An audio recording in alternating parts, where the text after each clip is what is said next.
Bonjour à toutes et à tous et bienvenue dans ce nouveau cours. On va étudier un logiciel de gestion de mots de passe.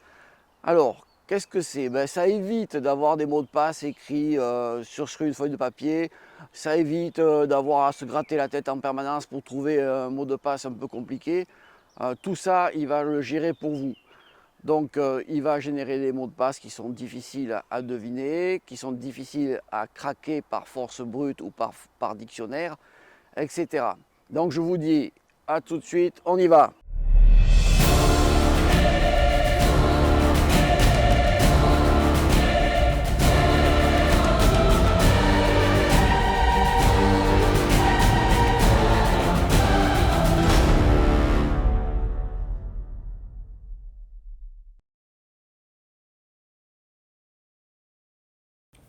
On va commencer par télécharger KeePass XC, donc dans le moteur de recherche que vous avez.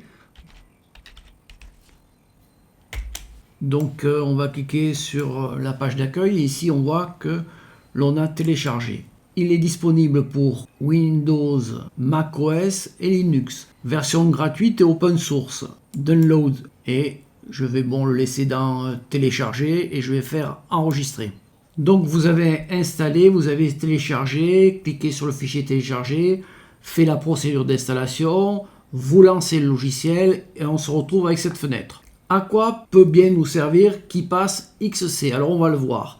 KeePass XC est un fork, c'est-à-dire une fourchette, une dérivation du projet open source KeePass tout court.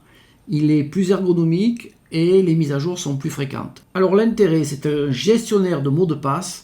Vous n'avez qu'un seul mot de passe maître à retenir. Quand vous rentrez votre mot de passe maître, vous entrez dans le logiciel de gestion de mots de passe. L'intérêt de ce logiciel est qu'il va générer pour vous des mots de passe complexes, difficiles à retenir, que vous n'êtes même pas obligé de mémoriser et on va voir comment. Vous pourrez créer une hiérarchie avec des groupes, par exemple e-commerce, email, forum, etc. Mais une bonne pratique, ça vaut mieux qu'une longue explication, alors on démarre. Alors je vais créer ma base de données. Alors là, je vais par exemple mettre un nom de la base de données. Je vais ensuite cliquer sur continuer, je ne mets rien dans la description. Donc là, si vous voulez un temps de chiffrement un peu plus compliqué, vous pouvez mettre par exemple 3 secondes. On va donc laisser tout ce qui est proposé par défaut et on va faire continuer. Alors là, il nous demande justement de saisir notre mot de passe maître. Alors là, vous avez un seul mot de passe. Mettez quelque chose de compliqué, de facile à se rappeler pour vous, mais de compliqué pour pouvoir y accéder. Voilà, là on voit que c'est passé en vert, donc le mot de passe est fort. Et là, il nous demande de confirmer notre mot de passe. Donc là, on voit que le mot de passe est correct. Je vais appuyer sur tabulation. Et maintenant, je vais cliquer sur...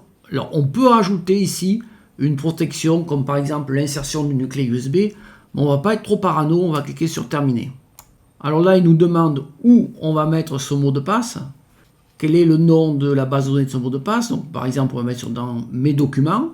Et ici, on va mettre le nom de notre base de données. Alors là, vous mettez ce que vous voulez. Moi, j'ai mis quelque chose de simple. Base de données XC. Enregistrer. Voilà, on arrive à l'écran d'accueil. Et on va commencer par créer 2 sous-dossiers. Donc, on avait parlé, on va mettre nouveau groupe de e-commerce. Je peux mettre une note, etc. Je peux faire une expiration. Je fais tout simple. OK. Je vais recréer un nouveau groupe. Je vais par exemple mettre forum. Je vais en mettre un dernier. Donc, clic droit sur racine, nouveau. Et par exemple, je peux mettre ici administration. Je clique sur OK. Voilà, il va me rendre la main.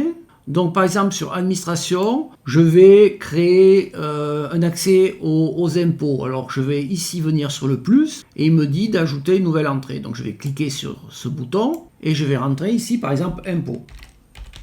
Alors, le nom d'utilisateur, très souvent, c'est votre adresse email.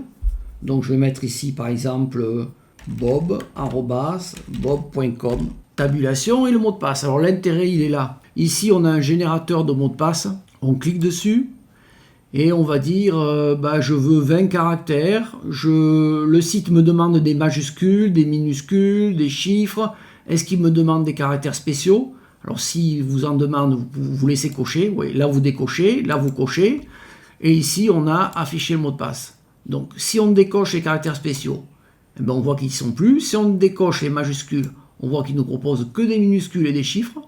Donc en fonction du site, vous remplissez le maximum de force pour votre mot de passe. Donc je vais mettre majuscules et caractères spéciaux.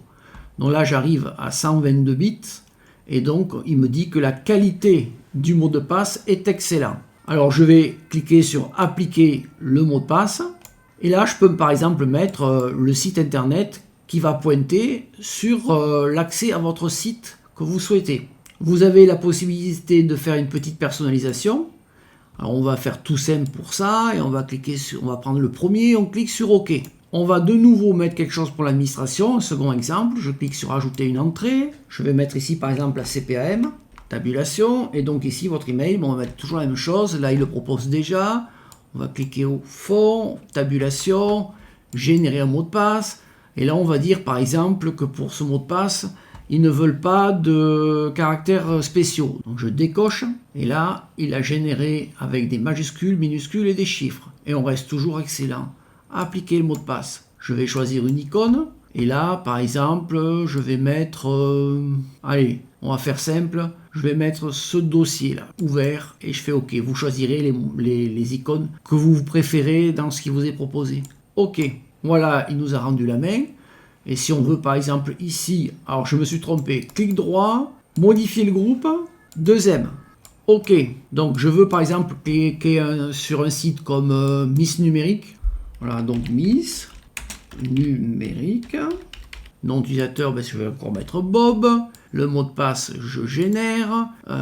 Si je veux mettre des accents, alors regardez, j'ai pas besoin de savoir. Hein. Appliquer, OK. Et maintenant, je vais créer un nouvel accès dans la rubrique e-commerce, plus, et je vais taper par exemple Digit Photo.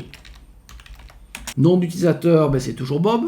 Tabulation. Mot de passe, je clique là. Générer.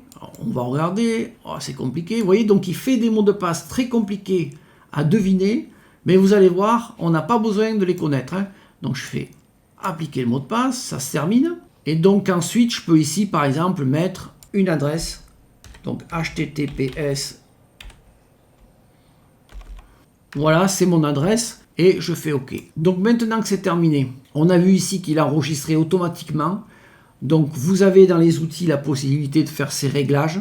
Donc on va aller dans outils, paramètres, on descend dans les paramètres de base, onglet général, et ici on voit qu'il y a marqué enregistrer automatiquement après chaque changement. Donc dès que vous faites un changement, il enregistre. C'est super. Alors maintenant on va passer à un exemple. On va regarder sur Digit Photo. Alors je vais faire le clic sur l'adresse du site que je viens de rentrer. Donc il me demande par qui je veux ouvrir. Donc je vais faire Firefox.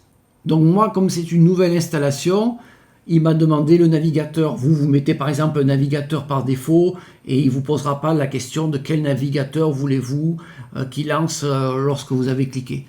Alors maintenant on va regarder. Donc sur Digit Photo, si maintenant je veux créer un compte, je clique ici, nouveau client, je viens dans KeePass XC et je vais cliquer sur le nom d'utilisateur. Et ce nom d'utilisateur, je vais le copier dans le presse-papier. Je fais un clic et vous allez voir qu'un compte à rebours, alors je vais m'enlever, vous allez voir qu'un compte à rebours va se déclencher et qu'ensuite, au bout d'un certain temps, c'est-à-dire réglé par défaut sur 10, le nom d'utilisateur dans le presse-papier va être effacé. Je clique et regardez en bas, effacement dans le presse-papier dans 7 secondes. Je minimise cette fenêtre, je refais un clic droit, je colle et je fais valider. Maintenant, il va me demander de nouveau de rentrer l'email. Alors, je peux revenir ici. Je vais cliquer là pour qu'il me prenne mon email. Je vais refaire un clic droit. Je le colle. Et maintenant, je vais par exemple mettre mon mot de passe. Et je vais cliquer sur, cette fois-ci, copier le mot de passe dans le presse-papier. Je n'ai toujours que 10 secondes. Je minimise. Je viens ici. Je fais CTRL-V. Tabulation. CTRL-V. Et là, vous avez vu, j'ai mis moins de 10 secondes. Et ces mots de passe correspondent exactement au mot de passe que vous avez ici. C'est-à-dire que si je décoche là, je vois le mot de passe. Alors, je vais déplacer la fenêtre. Je vois que ce mot de passe, que je ne suis pas obligé de connaître, a été copié dans les deux champs de mot de passe et de confirmation de mot de passe et que je n'ai plus rien à m'occuper. Donc ensuite, je vous laisse faire la procédure. Moi, j'ai déjà un compte sur Digitphoto pour ça. Et vous allez continuer à remplir. Ensuite, quand vous avez terminé, vous pouvez éventuellement fermer KeePass XC ou continuer votre travail et le laisser en fenêtre active en arrière-plan. Ou alors, si vous le terminez, vous le fermez. Quand vous le relancerez, une nouvelle fenêtre apparaîtra et vous devrez rentrer de nouveau votre mot de passe maître pour pouvoir accéder à votre base de données de mot de passe. Je vous dis donc, utilisez bien KeePass XC pour pouvoir gérer tous les problèmes de mot de passe. Pas de papier, pas de crayon, pas de mot de passe identique, pas des mots de passe à rallonge qui rajoutent des anciens mots de passe, etc. Voilà, c'est terminé. Si cette vidéo vous a plu, laissez-moi un commentaire, dites-moi ce que vous en pensez, on en discute ensemble. Si vous avez aussi des questions, abonnez-vous, mettez un pouce en l'air, activez la cloche et je vous dis à bientôt pour de nouveaux tutos.